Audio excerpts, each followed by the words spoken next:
এইফালে বিৰিয়ানী বনি আছে, চিকেন বিৰিয়ানী। এইফালে ভাতখিনি সিজাই আছে, মানে চাউলখিনি সিজাই আছে, ভাত বনিব আৰু এইফালে দাঙি দিছোঁ। এইফালে কি এইখিনি গ্ৰেভিখিনি বনি আছে হয় নাই? গ্ৰেভিখিনি বনি আছে আৰু পিছৰখিনি দেখাম আৰু। এইফালে দুইজনে কামত লাগি আছে, এইফালে বাই কাঁহী বাতি ধুই আছে, এইফালে ডিম বইল কৰি ৰাখিছে। মানুহৰ জীৱনটো বহুত বেলেগ ধৰণৰ হয়। এই কথা উপলব্ধি বিয়া হোৱাৰ পিছতহে কৰিছোঁ।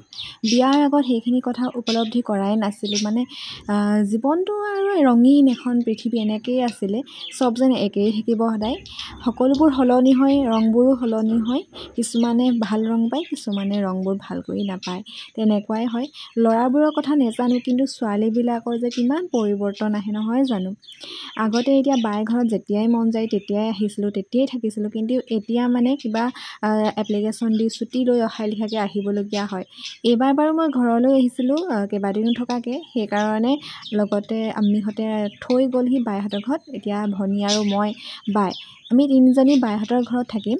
আৰু বাইহঁতৰ পুৰণা ঘৰত থাকিছোঁ, কিন্তু নতুন ঘৰটোত মানে থাকিবলৈ পোৱা নাই আমি তিনিজনী একেলগে। মোৰ বিয়াৰ পিছতেই বাইহঁতে নতুন ঘৰটো ল'লে, আৰু তাৰ পাছত মানে মই এক্সট্ৰাকৈ আহি থাকিছোঁ, ভনীয়ে এক্সট্ৰাকৈ আহি থাকিছে, কিন্তু তিনিওজনী একেলগে এখন ঘৰত থাকিব পোৱা নাই। সেইকাৰণে এইবাৰ থাকিলোহি, ইমান বেছি ভাল লাগিলে। বিধে বিধে বনাই খালোঁ, সকলোবোৰ ঘৰতে বনাই খালোঁ। ৰেষ্টুৰেণ্ট নোযোৱাকৈ ঘৰতে ৰেষ্টুৰেণ্টখন খুলি লোৱা লিখীয়া হ'ল। তাৰপাছত এয়া আমি মুঠেই 3 দিন থাকিলোঁ। তাৰপৰা আমি এফালে গ'লোঁ ফুৰিবলৈ, এঘৰলৈ গ'লোঁ। সেয়াও আমাৰ ফ্ৰেণ্ড বুলিয়ে ক'ব পাৰি, ফ্ৰেণ্ডে হয়। একে ক্লাছত পঢ়া নহয় বাৰু, মোতকৈ 1 বেষ্ট সৰু, ভনীতকৈ ডাঙৰ। গতিকে সেই তাহাঁতৰ ঘৰলৈকে যাম বুলি ওলাই গ'লোঁ। বাইহঁতৰ ঘৰৰ পৰা ওচৰতে চন্তকত। তো এয়া চবেই ওলাই মেলি গৈছোঁ সিহঁতৰ ঘৰত। আৰু তাহাঁতৰ ঘৰত দেখিছোঁ গৈ বেবী আছে, নিউ বৰ্ণ বেবী, মানে এতিয়া 4 মাহ হ'ল বাৰু। তথাপিতো নাজানো কেলৈ নতুন পোৱালি, মানে সৰু পোৱালিবোৰ দেখিলে কেলৈ নোলোৱাকৈ থাকিবই নোৱাৰোঁ। মানে যাৰ ঘৰলৈ বুলি গৈছোঁ তাইৰে ছোৱালী। আৰু সিহঁতৰ ঘৰতো থাকিলোঁ, বহুত সময় থাকিলোঁ, বিৰাটেই ভাল লাগিলে। আৰু সিহঁতৰ ঘৰখনো চালোঁ, ইফালৰ পৰা তাহাঁতেও নতুনকৈ ঘৰখন বনাইছিলে। সকলোৰে হেঁপাহ থাকে নহয় জানো সপোনৰ এখন ঘৰৰ। তো সেই সপোনৰ ঘৰখন তাহাঁতৰো চালোঁগৈ।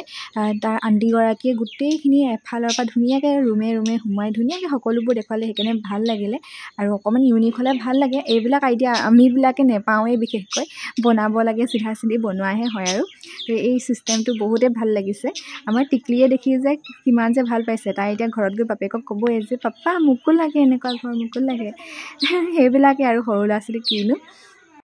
আৰু পিছে এটা কথা মই ইয়াতে ক'ম বুলি ভাবিছোঁ, মই ভিডিঅ' দিওঁতে কথাবোৰ স্পীডত কৈ যাওঁতে বা কিছুমান লিখোঁতেও ভুল হৈ যায়, আৰু সেইটোকে কিছুমানে কমেণ্ট কৰে, টানকৈ কয়, মানে বুজি পাওঁ, তেতিয়া মোৰ মনত বেয়া লাগে। কাৰণ কিছুমান কথা ওলাই যায় তেনেকেই ভুলকৈ, আৰু ভুলকৈ ক'লোৱেই যেনিবা আপোনালোকে বুজি পাবহে লাগে, বুজিতো পাই আছেই নহয় জানো। মইতো ব্লগহে বনাইছোঁ, একো কাকো শিকাবলৈতো ইয়াত অহা নাই, অসমীয়া ভাষা শিকাবলৈ অহা নাই, লিখিবলৈও শিকাবলৈ অহা নাই, মাত্ৰ এটা আমোদজনক কিবা মানে সময় পাৰ কৰিবৰ কাৰণে এইবোৰ দেখুওৱা হয়।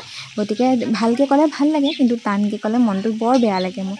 আৰু এইফালে দেখিলেই নহয়, আকৌ ৰুটি বনালোঁ, আহি এইফালে ম'ম' বনাইছে, এইফালে আকৌ ৰাতি সাজৰ কাৰণে বনাবলৈ ৰেডি হৈছে। সেইদিনাখন আমাৰ যে ৰাতি 2টা বাজিছিলে ভাত পানী খাই শুবলৈ লওঁতে বাই ঘৰত। আৰু বাই ভনীবোৰ লগ পাই থাকিলে এনেকুৱাই হয়।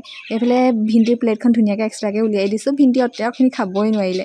আকৌ নেক্সট ডে এয়া আমি ফুচকা পাৰ্টি কৰিলোঁ। ইয়াৰ এটা শ্বৰ্ট দিছিলোঁ, একেবাৰে শেষৰ দিনা, আহিবৰ দিনা সেইটো ভিডিঅ' আছিলে। তাতকৈ আগেখিনি বহুত এনজয় কৰিলোঁ, আৰু বহুত দিনৰ পাছতহে এইখিনি আকৌ ঘূৰাই পাম চাগে, সেইকাৰণে বেয়া লাগিছে মনটো। আজিলৈ বাই বাই।